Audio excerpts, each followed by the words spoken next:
back to episode 21 of the Eyes Wide Open podcast. I am your host, Kaya, and as you guys can see by the title of this video, we are obviously going to be doing a Get Ready With Me. I'm going to do a super quick brief chat about the astrological full moon and new moon in this Virgo season. Happy Virgo season, everybody. And then also to welcome in Virgo season, I actually am excited to do a look dedicated to my mom. Her birthday is September 8th. She is a fellow Virgo. I'm not a Virgo, but she is. And I just really want to do a video dedicated to her. I love her so much, and I just want to recreate a look that she would do, but with my own little flair, because my mom is a makeup minimalist. But before we get into all the makeup, let's talk about the astrology really quick, and then I'll get into the makeup. And while I'm doing my makeup, I'm probably just going to talk to you guys about my mother and motherhood and just her in general. So if you guys have known my mother over the years, you will find this video to be super nostalgic and amazing, because you guys would all know how my mom is. And if you are a family member, of course, you all know. And if you don't know my mom, just sit back and listen. Maybe you'll get some insight into who I am by listening to my stories about my mother. And so shout out to all the moms out there, and shout out to all the Virgo babies. But let's talk Toiki. So there is going to be a full moon in Pisces on September 1st. Full moons are when I do my releasing, I let things go, and that is going to be a lot about, the full moon is when the sign that the moon is in is opposite the current astrological sun. So the sun right now is in Virgo and the moon is in Pisces. Well, the moon will be in Pisces, okay? That is going to be happening on September 1st, 2020, okay? It takes place at 10:30 p.m. on September 1st. Obviously, if you are on the East Coast, it's going to be, 1:30 a.m. On September 2nd. So just depending on where you are in the world, look up the full moon in Pisces. I'm based out of California, so it's going to be 10:30 p.m. On September 1st for me. I'm going to be releasing quite a few things. I don't usually share what I release or manifest with like everybody else. I feel like it's a lot more personal to me. But this is going to be a big eye-opener between things that are like more real and then things that are in your head. Pisces are very much in their head. They're very imaginative, very, very creative signs. But in terms of Virgo, the difference is Virgos are, you know, they're a lot more finite. And Pisces are more infinite, you know what I mean? Virgos are very detail oriented. Pisces are very much like a free form, flowy, like mutable, chill sign. And Virgos, they're mutable too, but they can be a little more controlling than how Pisceans are. But they are the opposites of each other, so naturally it makes sense. So just opposite sign energy is going to be coming in. So if you are looking for like what to release and what to get rid of, think about the things that aren't serving you with regards to maybe releasing ideas that don't really have any of like the groundwork that makes the idea make sense, essentially. I mean, that's how I feel about it. A lot of things that we are putting out into the universe in terms of the astrological transits and stuff like that, when you're releasing things, Pisces, like I said, is a sign of just kind of being all over the place. Not in a negative way, in a creative way. They have like infinite possibilities open to them, whereas like I said, Virgo is more like detailed, like, okay, this is what you could do. They're a lot more organized than a Piscean would be. So look into where Pisces and Virgo are in your chart to see how this is going to impact both of you. I have Pisces in my 10th house, and I have Virgo in my 5th house. So you guys just take I'm sorry, not my 5th house, my 4th house. So you guys just take a look at where you guys have that in your birth chart. If you are a Virgo or a Pisces, you definitely will be hit hard with this full moon cycle. So just release and meditate and relax your mind, relax your body, so that you're able to so that you're able to release the things that need to be released, because in about 2.5 weeks, we're going to have the new moon in Virgo. And new moon is just when the moon is in the sign that the sun is currently in as well. So Virgo and Virgo. That's going to be really nice because it's going to kind of streamline. I feel like whatever you're releasing out from that Piscean energy, you're going to be able to take a look over the next 2.5 weeks to see like how that energy is helping you and serving you to let those things go. And I feel like you'll know exactly what you need to welcome in for your manifestation time. And that is going to be coming to you guys on September 17th. Basically, Virgoans also rule the body, so make sure that you guys are looking at your overall health, things that you need to really like cater and just kind of hone in, you know what I mean? Really make sure that you guys are taking care of your physical self and your mental body. Like I said, Piscean has a tendency to get like everywhere in the mind, so reel it back in. I feel like during the manifestation period, you guys will be able to really welcome in a lot of good things. So releasing on the evening of the 1st, early wee hours of the morning on the 2nd. And then if you are going to be manifesting on the 17th. So if you need more clarity on those things, you guys reach out to me on my social medias. It is @VonKaya on Instagram. And it's @VonKayaM on Twitter. And then you guys should totally follow the podcast page, which would be Eyes Wide Open Pod. Now, I am super excited to get into doing a little bit of makeup look. I picked out just the things that I thought my mom would use and a little bit extra. So, my mom is really freaking awesome. She is not keen on being all over the internet as a person, so I don't usually speak on like what her name is and stuff like that online.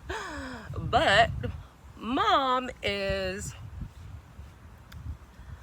let me break it down. So my mom was a stay-at-home mom for us for a while, but by no means does that mean I never saw my mom work. She is such a like skilled woman. My mom has skills in so many different things, and she is so creative. She can make something out of nothing. Like that's something I learned about my mom at a really young age, is she's able to make something out of nothing no matter what. Like I feel like even in a situation where we may not have had it all, like she made us feel like we did, you know what I mean? Which is like a wonderful thing to do for your kids. I mean, I have 3 brothers. 2 of them, well, one of them is much older than us, but I have 3 brothers, and my younger brother and I can remember my mom would always tell me, she'd be like, Kaya, you need to tell your little brother to go clean up his toys. You've got to help him. Remember I told you it's your turn to help? And I'd be like, okay. I go in and try to get my little brother, like, Mom, he won't listen to me. My mom's like, I am so sorry, guys. My iPad storage just got full, so I got to go empty that. So we are back here on my phone. And I have no mirror other than my baby mirror. I was using my iPad camera, so I'm just gonna have to use this. So sorry, just hear me out. So my mom would be like, go in there and get your little brother to help. And I'd be like, oh, okay. She's like, you got to figure out a way to make him listen to you. You've got to be creative. What speaks to him? What shows him, you know what I mean, that he needs to clean? Like, how do you get that message to him? So at a young age, she was always prepping me to like really see how I can relate to people to get the best results. And I feel like that's so much of why I'm a great people person today and leader, because of my mom. You know, she really instilled into me some of those things about leadership and about making sure that you are fair-minded and able to really get in touch with people and who they are and understand what works for them, because I'm super intelligent, but there's definitely areas I struggle like everybody else struggles, right? One of my struggle points is math. I don't love math. I still don't love math. I can do it, but I don't love it.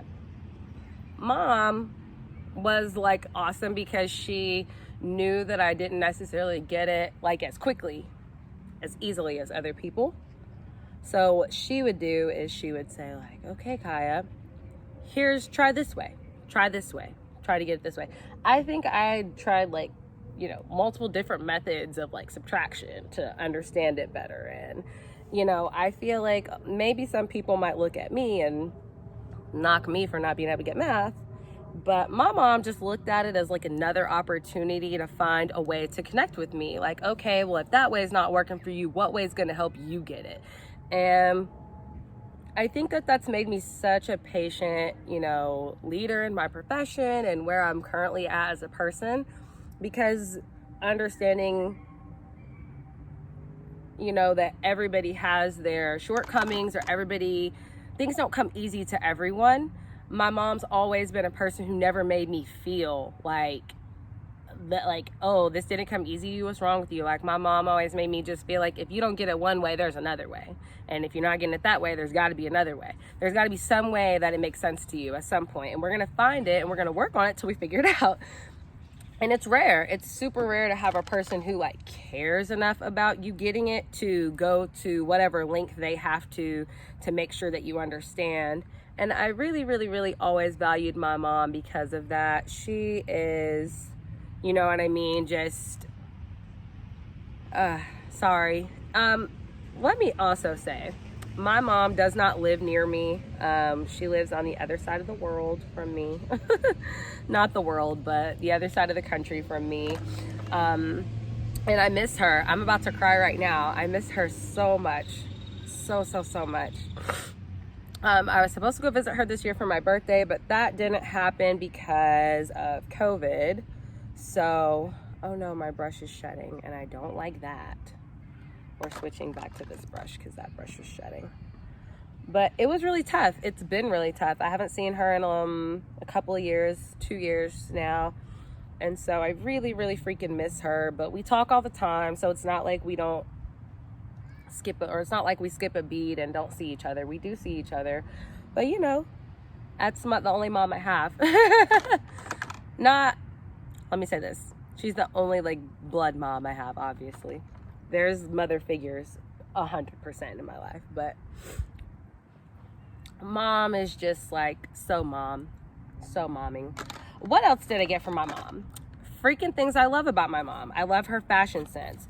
My mom was grown AF, of course. I'm 30. You know what I'm saying? My mom is a grown woman herself, and I just don't want to put your age on blast, Mom. That's all. I'm trying to be respectful of you. But my mom dresses to the nines. This woman is so clean. I'm going to insert some pictures. Don't worry. I will put some pictures up. But Mom is always dressed to the nines, always fly, never really goes anywhere looking busted. I love because she had the value of like making sure that you look clean and fresh and neat and together and just like so, you know what I mean? And I think that as young women, that is so key to have when it comes to your mom, like just a person who's gonna like rock with you and, show you like that sex appeal side. And me and my mom have two different ideas of sex appeal, but it's like the way that she puts it all together. You know what I mean? She really, really, really motivates me to, look my sharpest whenever I'm out or whenever I'm talking to people. Like, I'm like, ooh, I want to look cute. I think it was like 3 or 4 days ago, maybe over a week ago. It might have been last week. But I remember sitting down and I said, oh my gosh, I have turned into my mother, because I was getting ready to go out somewhere and I looked around the room and I said, this reminds me of what I was going through whenever I was younger growing up with my mom. Now I see why it would take her forever to get all cute and you know, put things together, and she had kids and, you know, like just other things going on that sometimes you're like, what's taking so long? And then you see, like, oh, that's what's taking so long. Once you get a little older, you start to understand. But man, is my mom a fly dresser, boy. She would take a while, but she was well worth the wait. Because she's going to make sure she looks good. She's going to make sure her hair is in order, her outfit's on point. She's just that type of person, you know what I mean? So she really impacted me in terms of being hygienic and being together and keeping myself neat and clean and, you know, cute and sexy and things like that. And I just feel like growing up, I got it, but I didn't really get it. Now I get it. As a 30-year-old woman, I understand everything she was trying to show me and teach me, and like why, you know what I mean? She just was the way she was with me. She was very particular. Mom is very detail oriented and particular about how things need to go, and you know what I mean? What things need to look like on us. Like I can remember her being like, Kaya, are you really gonna rock those shoes? And back in the day, I'd be like, what's wrong with my shoes? But now I'm like, ooh, girl, shoes, what are you thinking? Something else that mom would do that I freaking loved is that she always encouraged me to go for whatever. Like anything I've ever come to her and been like, hey mom, I kind of want to do this, and she'd be like, are you sure? Like, yeah. And she'd be like, okay, go for it. Like something about just having a person who like encourages you and loves you and feels like you're so amazing, like you can literally do whatever you want, and I'm down for you and I'm here for you, you know? But yeah, something about actually having that in your corner is like, you don't really get that other places, you know, to just have a parent figure that is there for you and that loves you and that sees you. I've encountered a lot of people who feel like their parents never saw them. And I feel as though as I've gotten a lot older, I'm understanding like so many of the lessons that my mom taught me and the things that she wanted me to gain from, you know, what she was saying, and even the things I didn't always get or understand. Like, I'll give you guys an example. I am a people person. I love going out, and now I'm a little more reserved, but definitely when I was in high school, like every weekend I wanted to go somewhere with some friend to do something. Probably ain't have no business doing it anyway, but you know how that goes. My mom at some point would be like, no, you need to stay in the house. And I'd be like, why? And she's like, because you just do. She's like, you don't want to wear out your welcome at people's house. And I'd be like, what? But like, that's one of those lessons that like my mom like pushed in me. And now I'm like more cautious about like going over all the time or doing things all the time, or just making sure that I'm being, you know, mindful of the amount of time that I am hanging and chilling with somebody. Let me do a little sex spray right quick.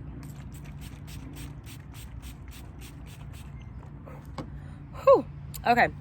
Sorry, guys. But, you know, trying to be a lot more mindful about like who I am to other people. And my mom is that way.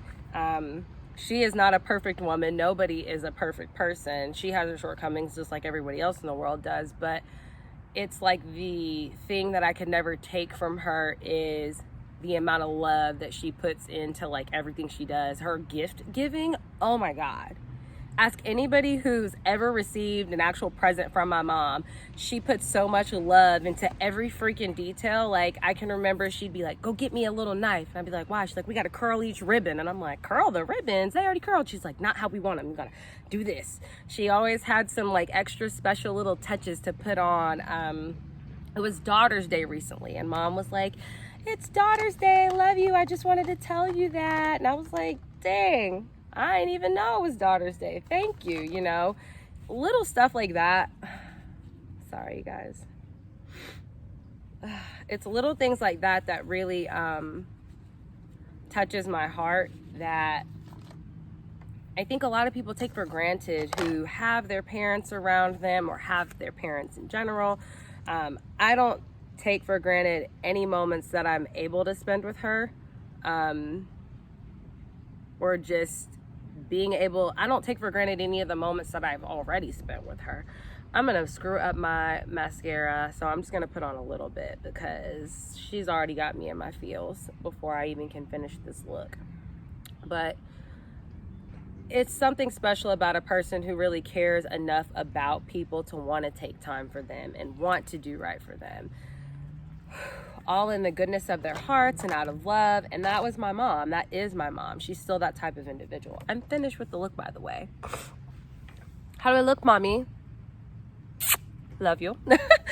But there's always something special about her. Like, it's just the way that she like gets excited about doing small things for people, all the intricate little things. In earlier podcasts, I talked to you guys about how she taught me patience with like Barbies and toys. And I can remember like building different things with my brothers with those connects. Like, we built like the amusement park. If you guys haven't ever seen connects, go back and check those out. They were really cool. They were like kind of like Legos, but better, in my opinion. But we used to build like swing sets and amusement parks and all kind of cool stuff. And it's like, you know, my mom really wanted us to have like fun tools and toys and different ways to learn and measures to just expand our mind beyond measure. Like, anything we wanted to learn, she didn't want us to feel like it was impossible. She wanted us to feel like we could do whatever, and she tried to have us with educational toys and tools. And, you know, the reason that I speak the way I speak, it's all due to my mom. She's very much a person who wants us to be articulate, and I just love her for that. I love her for the lessons that she's given to me as a woman, as a person, you know, as a child in general.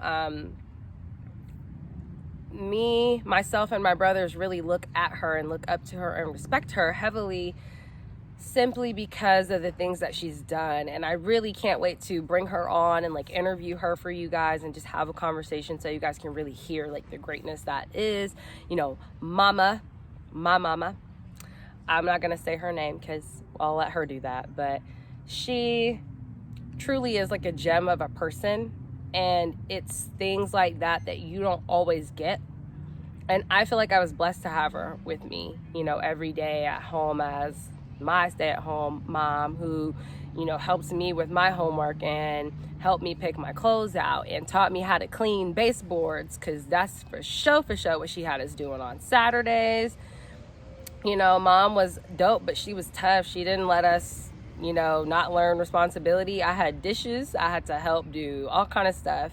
You know, mom showed me how she kept the books in the house. I learned so many different things from her, and I just truly respect you and appreciate you so much. And I wanted to do this podcast episode to dedicate to you and just tell you how much I freaking love you.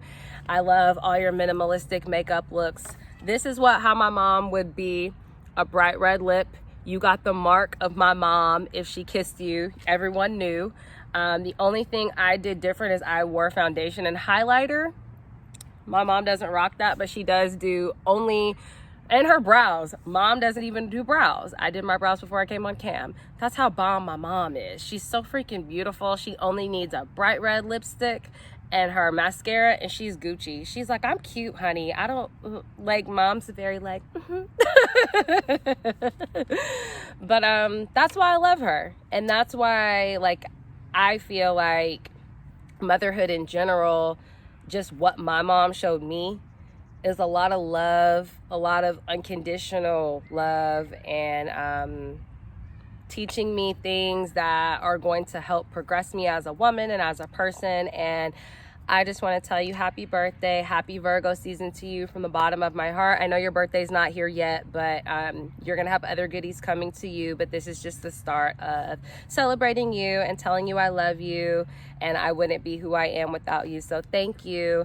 If you guys have a mom that you're close to or a mother figure, like, please reach out to them. Tell them that you love them. Tell them why they're so amazing to you, because I know when I do things like this for my mom and stuff, that really, like, she loves it and appreciates it, especially because we're not near her. So shout out to you, Mom, for being amazing. And I hope that you guys have enjoyed this Get Ready With Me, this lovely little look that I put together. If you are just listening to me on Anchor or Apple or Spotify, I'm sorry that you're not getting to see this, but you should also go to my YouTube channel and subscribe. But in the meanwhile, just understand that there's an interview going to be coming with my mom at some point when I do get to see her, and you guys will get to hear her like super happy, smiley, bubbly voice soon enough. And you know, I can't wait for that day because it's freaking amazing. Mom's amazing. So anyway, I will chat with you guys later. I love you guys. Thank you so much for listening. This is just a very chill episode. It's mostly a dedication to my mom. So thank you guys for listening to me again. Next week's episode gonna be a good one. I have Audaciously Me podcast coming to join me. We're gonna be doing our makeup, chatting about friendship, supportive friendship, and why that's so key for us. So I can't wait for you guys to hear that, and I hope that I see you guys next time.